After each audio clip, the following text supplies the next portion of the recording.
Let's talk dragons. Your first dragon. The hunter. The apex predator. Dragons are what a lot of people came to see. It's Dungeons and Dragons after all. People love dragons. But you gotta start small. You gotta leave yourself room to grow. Your first dragon can't be the end-all be-all. There's other dragons in the world. One's way more ancient than the young dragons your low mid-level players will be facing. So in this episode, I'm going to break down how to run a young white dragon. This is a challenge rating 6 monster, and the lowest challenge rating dragon among the chromatics, the evil dragons that your players will be facing in the world. Being a young dragon means it's not a wormling anymore. It's between the age of 5 and 100. And it features the multi-attack and specialty movement abilities based on its type. But before I go any further, let's talk about the Lair and the legendary actions. This is a big part of each section on the dragons, and you simply need to ignore it right now. The adult and above dragons are classified as legendary. This trait, this classifier, this status, means that they have access to the Lair actions, the legendary actions, and the regional abilities. If you're ever confused, each section will say a legendary dragon, and the stat block will say legendary actions. So when you see a challenge rating 13 adult white dragon, that challenge rating is assuming you are making use of all the Lair actions. That you have freezing fog, that you are raining down sharp icicles, that you are creating walls of ice. Our young dragons do not have those features. They are not tagged as legendary yet. Which is perfect, because it's going to give you that room to grow. These ancient dragons your players may someday face have embedded themselves in their terrain, have made intricate layers. Our young dragon is just starting out. They are still evil, they are still apex predators of that territory and that domain. And you already have enough to manage just running this young white dragon. And I want to focus this conversation on running it as a solo encounter, which is perfect for our young white dragon because they're not that smart, and they're loners. This is an apex predator. It hunts, it eats, it collects. It likes things that sparkle, and it likes bones. Ivory and diamonds. White dragons are amazing regional encounters in Arctic areas, in mountains. If you want to have a big bad dragon, a final boss with machinations and plans, there is an evil dragon at each challenge rating beyond the 6th level. 7 young black dragons, 8 young green dragons, 9 young blue dragons, 10 young red dragon. The red dragon, being lawful evil, living in the volcano above the town, can absolutely be a big bad, but let's practice along the road there. I encourage you to take advantage of this much simpler white dragon, and this thing is a beast. It is a flying T-Rex with an ice breath attack and raccoon-like tendencies. If you want a dragon that is worshipped by kobolds or wants to talk, Black Dragon is at the next level. This thing wants to hunt. And in order to make it an effective solo encounter, we're going to have to take advantage of its whole kit. Really focus in on just the dragon. Because frankly, what happens, even with an armor class of 17, with 133 hit points, a dragon shows up on the field and everybody knows it's go time. The players will dump everything into this guy. Once per day abilities, high-level spells, hexes, magic items. When a dragon shows up, the players take it very seriously. And your brain will want to go large creature, good AC, high hit points, bam, right in the middle of the battlefield, landed. You will be destroyed. Let's say you're being a little generous with yourself. You're going to have it fight 4 level 5 characters with our challenge rating 6 monster. A level 5 class is able to put out an average of about 20 damage per round. With 4 players, that 133 hit points is going to go darn quick. And the only reason that our up to 100-year-old predator here would land in the middle of heavily armed heroes is if they had every advantage possible. Because this isn't Jurassic Park. Jurassic Park would be a much shorter movie if every single person in the vehicle was packing heat the second the T-Rex showed up. Not flares, rocket launchers.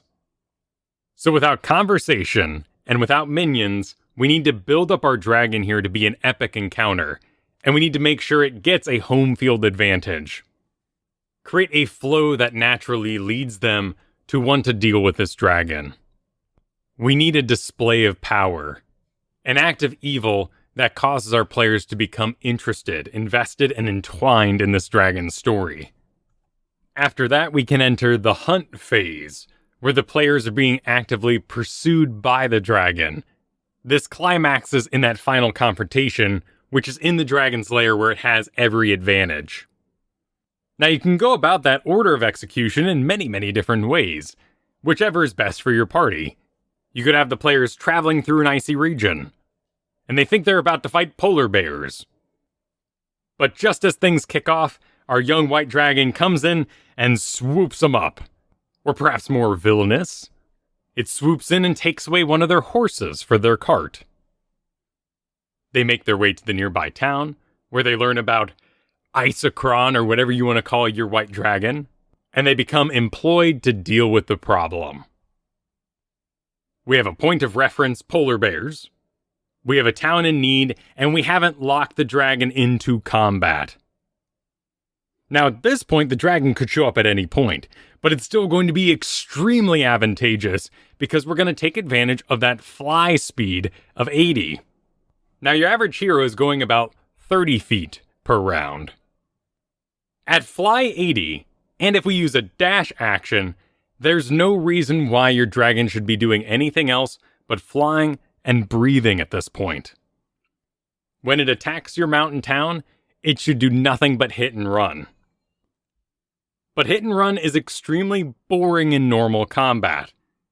If your players were to fight a dragon out in the open, why wouldn't it fly around in circles and just use its breath attack over and over again? So let's jump to the breath attack here in the monster stat sheet. Cold breath recharges 5 and 6. This means at the start of your turn, the dragon's turn, you roll a d6. If that d6 is a 5 or a 6, you now have your breath attack again. And with a 30-foot cone, with a DC 15 Constitution saving throw for half damage, or they take the full 10d8 cold damage, you want to use this thing as often as possible. Each round is considered to be about 6 seconds. So on average, every 18 seconds the dragon can breathe again. Why wouldn't it just circle above the town, above its prey, and breathe on it over and over and over again? That's what we're addressing here with this outdoor encounter. This is a raid. The dragon is looking for supplies. Maybe a horse, maybe a goat, maybe a player. This isn't just theming. This isn't a scripted event as part of our adventure. We are addressing that question in the player's brain: why doesn't the dragon just fly in circles? It does. And we're at that point right now where it's just flying in circles. If it takes enough damage to be scared off, if it completes its goal of getting a scrumptious meal, then it leaves. But we're also acknowledging that fighting a flying, AoE damaging creature is not fun. And fly in general is just a real bother to deal with in a miniature setting. You can have little footnotes by them about how high they are in the air. You can use clear plastic or just blocks to elevate the miniature on the board. What you've got is the Pythagorean theorem of how high up they are based on how far you are out. And it just isn't fun to do that kind of math at the table over and over again. Maybe your range characters have a decent time with that, but in general, it's too much work. We want to trap our young white dragon in its lair where it can't fly. That's where the big fun is going to be had, but it's got more tricks to be optimized in that environment. But let's continue our story. We've already showcased the amazing fly speed and the recharging breath weapon, ideally outside of combat or part of some greater chase scenario. We still have a burrow speed and a swim speed to take advantage of. Our players set out for the dragon's lair to put an end to this harassment of the town. Along that path, we enter the hunt phase. The dragon is actively using its stealth score to burrow in snow and ice, to swim through icy lakes, and nab targets. And I want you to take the time to really embellish a surprise round, because these are going to still be those hit-and-run tactics. We're just using fly on the back end. If a player doesn't beat your stealth roll with their perception roll, they are surprised. Surprise means that they can't take an action during the first round of combat. If the whole party is surprised, you get an action without anybody being able to do anything about it. We're still hit and run, we're just not starting in the fly phase. We're ending with it. Ask for perceptions, roll for initiative. Those that could beat the dragon's stealth get to take an action. Those that couldn't, don't get to take an action. You explode from the snow and breath attack. You should be in the perfect position to hit the entire party with this thing. Those that got actions can choose to either dive out of the way or make an attack. We have greatly decreased the damage output of our party for this first round. Your goal is to down or abduct. First round, breath attack. Second round, multi-attack or grapple. And to get into the multi-attack, the dragon makes 3 attacks, 1 bite and 2 with its claws. These are both versus AC, and being a collector and a decently intelligent beast, you target the creature with low visual AC, basically meaning nobody wearing heavy armor. If the breath attack in round 1 downs somebody, grapple them, grab them, fly away. You may take some attacks of opportunity, but at this point your hit points should be fine, and you have a decent AC. If nobody goes down due to the breath attack, multi-attack a single target, and fly away. And you could repeat this up to 2 more times over the course of them climbing to your lair. And we're not only showing off that our predator hunts, that it's a solo hunter, we're also showcasing its ice walk ability. The dragon can move across and climb icy surfaces without needing to make an ability check. Additionally, difficult terrain composed of ice or snow doesn't cost extra movement. So make your players wade through that hip-high snow. Make them cross an icy river in a small boat on their way to the cave. If you want to be particularly brutal about it, extreme cold, every hour, they have to make a DC 10 Constitution saving throw, or gain 1 level of exhaustion. Or if they're knocked into that icy water, they have to make a DC 10 Constitution saving throw for every minute they're in there, or gain a level of exhaustion. Or you could choose to make them cross a frozen lake, which could use both slippery ice and thin ice, found on page 110 of the Dungeon Master's Guide.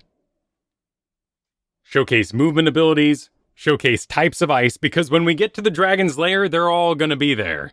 It's going to be extreme cold, there's going to be slippery ice, there's going to be thin ice, there's going to be icicles. And that might seem like too much, but I have to reiterate that your solo young white dragon will get completely wrecked if you have a normal stand and fight battle. And now, worn down by nothing but the dragon and their adventure to the lair, we enter the cavern. And there's still lots of cool theming you can do. Like outside the lair, the dragon has frozen guards from the nearby town to stand as warnings to anybody to enter. They may come across their half-frozen companion who was abducted earlier. You could give the dragon advantage on its stealth score, as the various ice sheets work as mirrors and refract the dragon's image all over. Think about if your dragon had time to heal up.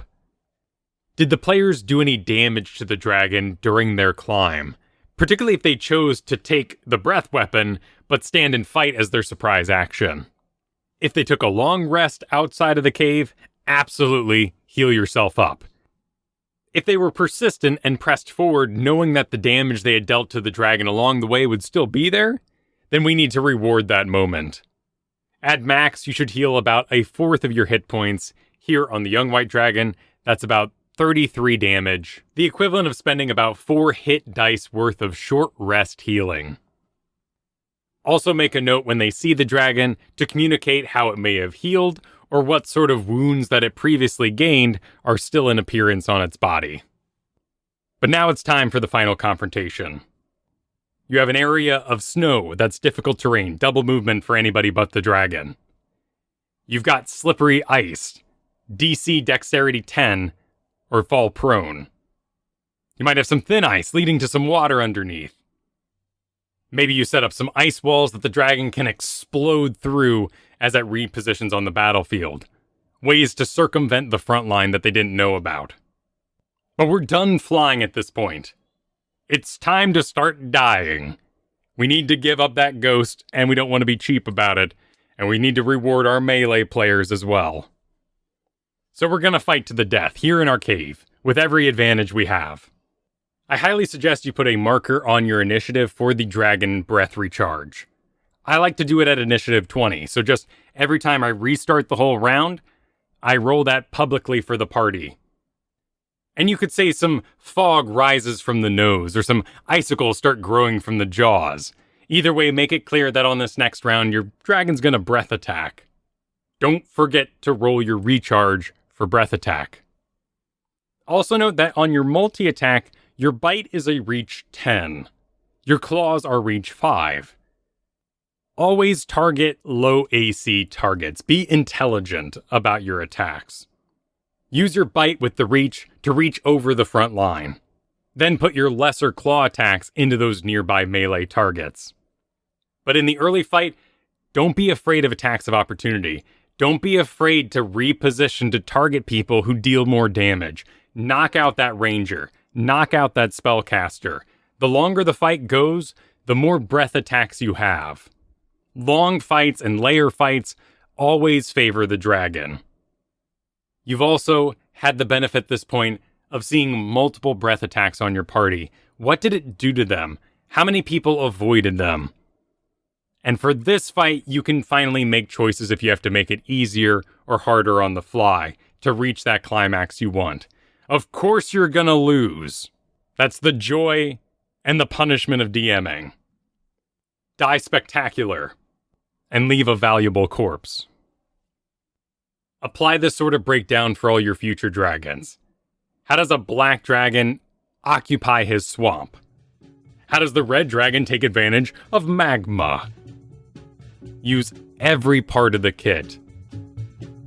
You can find more about the show over at kylefergusson.com, 2 S's in Fergusson. Music was by Brian Griffith, and I'll see you next week with more DM Gives Inspiration.